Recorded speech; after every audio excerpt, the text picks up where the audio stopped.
Emergency rooms have a smell, antiseptic, and thunder. Fluorescents hum like they're judging you.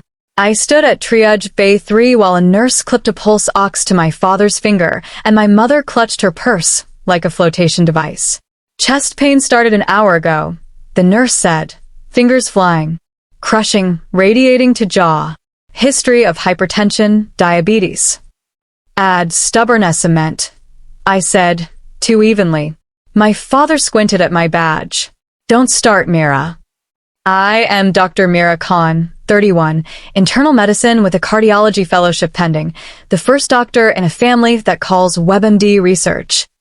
For 4 years, my parents called my residency a phase, called me nurse when they wanted to be cute and girl when they wanted to be cruel. My older brother, Ryan, the family son, sells supplements and platitudes on the internet. My parents clap for his stories and cite at my textbooks. The charge nurse slid a clipboard across the counter. We need consent for cath if indicated.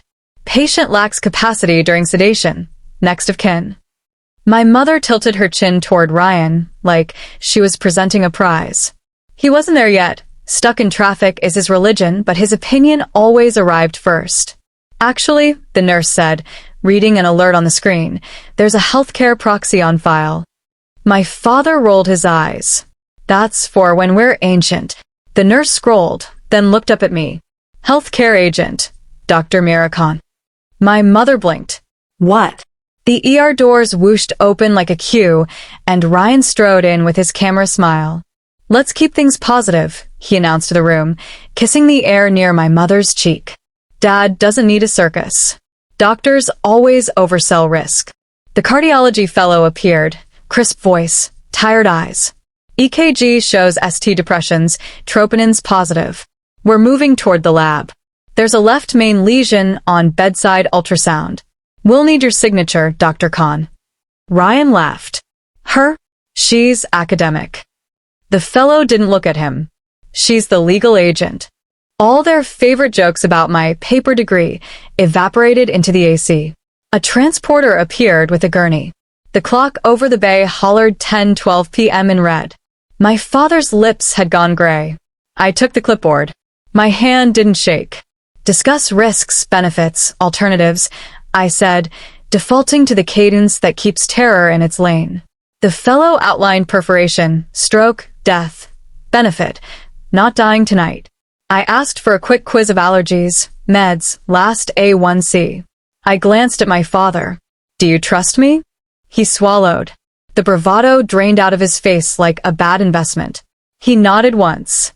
Do what you do for a stranger, he said. Ryan started. I should be the one. I signed. The nurse snapped a plastic bracelet around my father's wrist. The doors to the cath lab swallowed him, and my pen stroke in one stainless gulp. As the doors swung shut, the ER clerk approached with a stack of forms and a message. Risk management wants you in a family conference room. There's something in your father's chart you should see. We lived above my father's repair shop, the apartment smelling like cumin and brake dust. Mom ran the register with a lipstick smile and a ledger that bled. Ryan was the billboard, handsome, loud, allergic to clocks.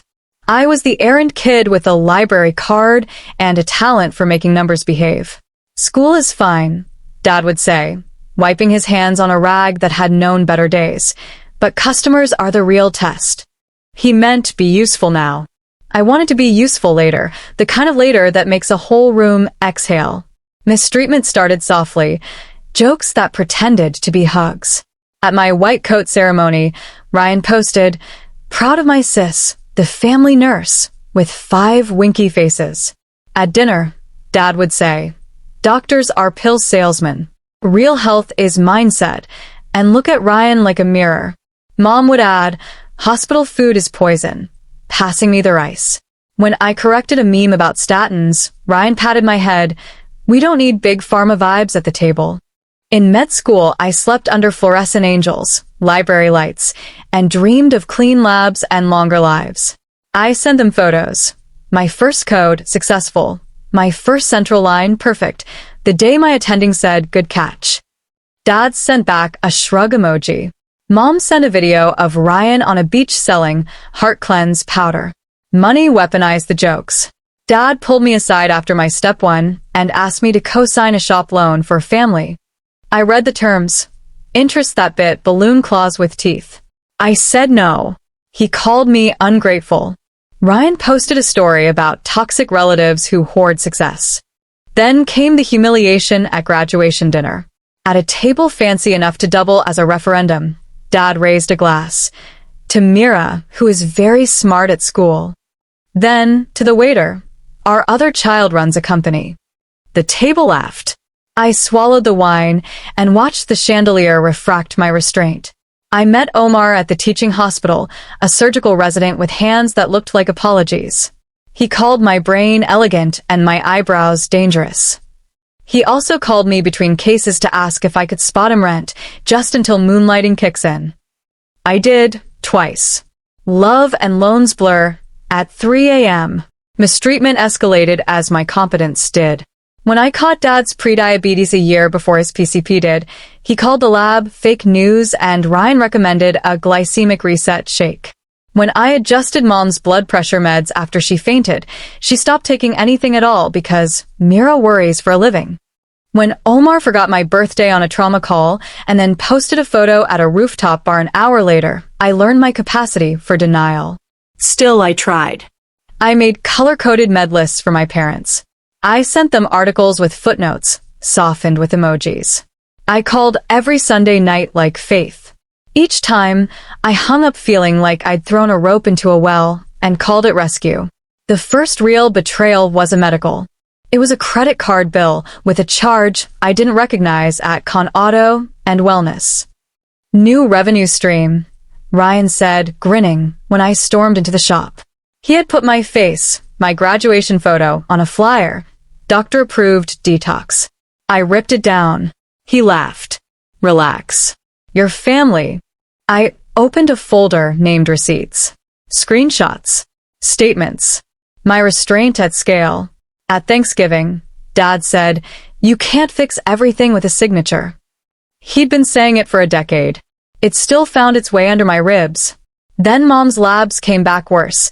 Dad's chest pain started showing up in offhand comments. Ryan started selling statin antidotes. I offered clinic appointments, referrals, compassion. They offered memes. 6 months before the ER, an elder law attorney called to confirm 2 advance directives I'd mailed after a calmer night. Both my parents named me as healthcare agent since you speak doctor. Dad signed because paperwork makes him feel real. Mom signed because she loves calendars. Ryan posted a poll. Who should make your medical choices? Family healer me or family scholar sis? The results were a laugh track I never forgot. The charge nurse in the family conference room handed me a packet. Your father's med list doesn't match the pharmacy database, she said, voice wrapped in neutrality. Also this. She pointed at a lab trend, LDL down, liver enzymes up, creatine kinase climbing like a bad guess. Any supplements? I closed my eyes. Yes. Ryan sauntered in, late to humility. He dropped into a chair and flung an arm over the back like he owned anatomy. We're not doing a stent, he announced. Dad's body can heal itself with rest and my protocol. The attending interventional cardiologist stepped in, gray hair, granite voice. Your father has a left main lesion. Without intervention, his mortality in the near term is unacceptably high. Ryan smirked. Fear is a business model. Sometimes love sounds like a snap thread. So is snake oil, I said. He looked at me, truly looked. God, Mira. You love hospitals because they give you a role. In this family he let it hang. Everyone knew the ending. Less than me. I could catalog the other betrayals by scent. The half-empty pill organizers. The hidden cash receipts for powders delivered in brown bags. The you worry too much brushed off like lint. Omar's silence on nights he said he was scrubbed, and the text I saw on his lock screen. After your case, winky face, sent to a name I didn't recognize. The day Dad moved the title of the shop into a trust Ryan controlled for tax efficiency and called me theoretical when I asked for details. Breaking point. Finding my face again. This time on Ryan's website, stamped medical director under a paragraph I could sue for. I called. He let it go to voicemail. I drove. He said, "It's aspirational branding." I said, "It's fraud." I started documenting like a scientist who finally accepts the experiment is ugly. Photos. Date stamp supplement lists. Lab values on my parents' patient portals. Screenshots of Ryan's sales claims. Reverses plaque. Safer than statins. A voice memo of Dad saying, "Your brother says hospitals are for people who gave up." I also started planning, not revenge, structure. I sat my parents down on a quiet Sunday and filled in POLST forms with them, line by line in language they understood. "If your heart stops," I said, "do you want all measures?" Dad tried to joke. Mom cried. We wrote yes for now. I showed them the healthcare proxy they'd signed. Mom asked, "Why you?" I said, "Because I will ask the right questions." Dad shrugged, signed a copy, went back to soccer on TV. Ryan posted a story from the other room with family meeting and a laughing soundtrack. 2 months later, my mother fainted in church. The ambulance came. The ER triaged. I recommended a med adjustment and follow-up. Ryan told her to drink more beet juice. She did both. Her pressure stabilized. She thanked him publicly and me privately. I pretended not to keep count. My father's chest pain arrived at night after the shop closed. He described it as indigestion. Ryan said, "It's your body detoxing." I said, "It's your heart." He chose the answer that didn't threaten his mythology. I'm not broken. I told myself on the long walk between clinic and call room. I'm angry. Not the kind that burns the world. The kind that boils water clean. I booked my exam dates. I lined up references. I signed my offer for fellowship. I scanned the advance directives into 3 places and printed copies for a folder titled When. The night it happened, Dad called me instead of Ryan. "Something's wrong," he whispered, voice small. "Don't tell your mother." He hung up. When I arrived, he was gray and sweating, eyes arguing with his chest. Ryan was already on live video, telling his followers breath work fixes everything. In the ER conference room, risk management sat with a mouth like a filing cabinet. The cardiology fellow laid out the plan for the cath lab, TRIA diagnostic, then PCI if feasible, CAB consult on standby if the lesion proved angry. Ryan tried to make the room about him. "We should consider my father's beliefs," he said, palms open, voice TED ready. "We are," I said. "His belief in being alive." I pulled from my folder, Advanced Directives, POLST, the scanning confirmation of the healthcare proxy. The risk officer nodded, checked boxes. The attending signed the form that turns talk into plan. I signed as agent. The nurse placed a sticker on the chart that said surrogate. Dr. Khan like an answer I had been trying to earn my whole life. In the hallway, Mom trembled like a leaf trying not to fall. "I didn't know they'd need you," she said. "That's why we did the paper," I said. She cupped my face, soft thumb on the place stress likes to sit. "Bring him back." I grabbed her hand. "Help me clear the table." We swept Ryan's powders, collected pill bottles, photograph labels for the med rec, fished a tiny bag of something herbal from Dad's glove compartment. I handed the whole mess to pharmacy. Paper beats charm, because it leaves a trail. The scrub tech stuck her head in. "We're ready." I squeezed Mom's hand and walked to the viewing window above the cath lab. Ryan followed, still narrating. "My community is watching," he said. "They want holistic options." "Turn it off," I said. "I have a right to share," he said. "Not here," I said. "Not now." He hesitated. I reached out, pressed the side button on his phone, and watched the camera die. "Be his son," I said. He stared at me unmoored. Below, the field draped green. The fluoroscope flickered. The cardiologist slipped wire, balloon, stent with the grace of a woman braiding water. The monitor bloomed with before and after, string-thin lumen blooming to a road wide enough for blood to go home. I exhaled an hour I'd been holding for a decade. In recovery, Dad looked like a person again. The cardiologist explained the injection of contrast, the RCA surprise lesion they'd fixed, the plan for dual antiplatelet therapy. Statins, she said, no performative pause. Ryan opened his mouth. I put my hand on his forearm. Not rough. No, I said. We can talk later. She talks now. The attending nodded at me, recognition, not approval. It felt like someone had finally set the table at the height my hands needed. Back in the conference room, I opened a second folder. Receipts. I laid down screenshots of Ryan's claims. A printout of the FDA warning letter to a different influencer for similar garbage. A copy of Dad's labs with dates circled that matched Ryan's detox phases. I wasn't going to sue my brother tonight. I was going to puncture a mythology. Mom looked from the papers to her son. You said it was safe. It is, he said, soft now, smaller. Mostly. Mostly is for shoes, she said, voice new to me. Not arteries. The social worker knocked, gentle like weather. There's one more consent, she said, holding a form. Your father enrolled in a wellness trial Ryan's company runs. It authorizes automatic shipment and a lien if he misses payments. She looked at me. Do you want to revoke? We did the showdown in the only public place that mattered, the glass-walled hospital conference room where bad ideas go to be made small by daylight. Mom at my left, the social worker at my right, Ryan across, hands clasped like a student who didn't read the chapter.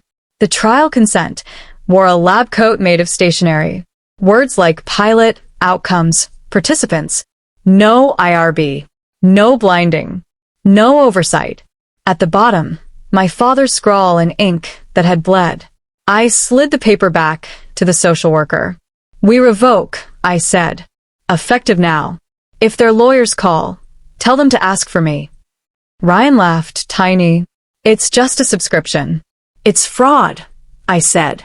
I'm helping people. You almost killed Dad. Silence then. The kind that follows a defibrillator. I didn't yell. I laid out evidence like a surgeon lays out instruments. The reversible causes of Dad's pain. The double hit of red yeast rice and statins. The email where Ryan had coached my father to skip meds before labs to show the power of natural approaches. The striped screenshot, recurring charge. Mom read every line like a prayer in reverse. Ryan's face folded. The cardiologist stepped in to review discharge. 2 weeks of no driving or drama, she said, almost smiling at the second rule. She nodded at me. Good proxy work. Later, in the family lounge, I turned to my parents. Here's my boundary, I said. I will be your daughter and your doctor after hours when the system fails you. I will not be your garbage disposal. I looked at Ryan. I am reporting your company to the State Medical Board and the FTC for deceptive health claims. You can pivot to something legal, or you can see your name in a letter that begins, Dear Sir. He inhaled like a man who had believed his charisma bulletproof. You do that to me? I'm doing that for Dad, I said. And for anyone who believes a handsome liar over a boring fact. He tried one last angle. You love paperwork because it lets you feel in charge. I smiled a tired smile. No. I love paperwork because it keeps people like you from killing people like him. Mom squeezed my hand so hard my knuckles popped. Enough, she said to Ryan. Not a request. A line. I walked to the nurse's station and returned the revoked consent. The social worker smiled in relief. We printed a notice for the chart. No outside supplements during admission or for 30 days post-PCI. Pharmacy added it in bold. Before discharge, I brought Dad a little notebook, BP, meds, questions, and a pen. Write things down, I said. Don't give your doubt to the loudest man in the room. He looked at me the way fathers do when the story they liked has been replaced by the truth they needed. I was wrong, he said. You were human, I said. The morning after Dad went home, a man in a suit knocked on the shop door. State investigator, consumer protection. He had questions about a detox trial and a website that used the word medical without a license. He also had a printed complaint, mine. Ryan looked at me like I'd turned on the lights in a room he'd been painting dark. Consequences trickled, then flowed. The state investigator cited Ryan's company for deceptive advertising. His merchant account froze. His supplement supplier ghosted him. The affiliate team group chat, self-branded the tribe, fell silent, then ate itself. He posted a video about haters and cancel culture that got fewer hearts than any selfie he'd ever posted. Someone commented, "Left main isn't cancel culture. It's anatomy." Neighbors did their own math. The barber across from the shop stopped playing Ryan's podcasts. Auntie Nazreen at the mosque told Mom in the women's hall, "Beta, take advice from someone who does night shifts, not someone who does lives." Dad went back to the shop after a week and sat on a rolling stool like a man who'd remembered gravity. The day moved around him slower. He took his meds on time. He wrote numbers in the notebook like a penitent or a man in training. When customers asked about his son's miracle powders, he told them his own miracle, a stent and a second chance, signed by the daughter he'd mocked. Mom unfollowed Ryan on her main account and sent me screenshots of her blocking his alt, accounts with captions like enough. She came to my apartment with biryani and an apology letter written in careful Urdu, then crossed it out and said it out loud instead. We cried into napkins that stuck to our cheeks. Omar, the almost, texted after hearing about my father. "You good?" I stared at the screen and felt nothing but the memory of wanting something from a man who could only give me intervals. I typed, "We're fine." I didn't add, "I am, too." Some sentences you keep because you want to hear them from your own mouth first. The FTC sent Ryan a second letter with enough citations to make the alphabet heavy. 15 U.S.C. Section 52, FTC Act Section 5. He printed it and ranted on camera. Viewers suggested he consult an attorney. He made a GoFundMe. Donations were few, and the comments were sermons. "Apologize to your sister. Stop selling dreams. Take your father to cardiac rehab." He did the last one. Quietly. I pretended not to see him peek into the rehab gym, where Dad walked between parallel bars with a cautious pride. At the shop, a former customer posted a review that began, "They mocked their daughter the doctor for years. Then she saved his life." Embarrassing as marketing, effective as parable. A cousin sent it in the family group chat. My aunt replied with a gif of someone clapping. Dad replied with a single blue heart. The investigator closed his case with a consent decree. Fines, refund requirements, no health claims without substantiation, no using medical on the site. Ryan signed. His hands shook more than mine had in the ER. 2 weeks later, the hospital's community outreach director called me. "We heard what happened," she said. "We're launching a public seminar series for families called Paper Panic. Would you lead it?" I looked at the calendar and at my parents' faces in their new careful light and said, "Yes, but I'm adding a session called How to Disagree Without Dying." We filled a church basement with folding chairs and fear. Paper Panic, the hand-lettered sign said, because printers break and courage doesn't. I wore jeans and a white coat because the costume sometimes helps the lines land. Mom sat in the front row and tried not to whisper along. Dad sat in the back, near the exit, like a man who wants to change but also wants to pretend it's voluntary. I open with a picture, a drawing of an artery before and after, a thin trickle, and then a road. "This," I said, "is why boring wins." People laughed. It sounded like relief with teeth. We did the work. Advanced directives. Healthcare proxies. Pulsed. A glossary that turned consent and capacity into words you can use in a hallway without crying. A segment called Supplements, when natural means not proven. A segment called How to Love a Charismatic Relative and Still Choose Science. Ryan slipped in the side door and stood by the coffee urn, face open in a way I hadn't seen since he was 12 and still believed I could teach him to read faster. At the Q&A, a woman asked, "What if the person you need to save is also the person who hurt you?" I said, "You turn on the lights. You do the paperwork.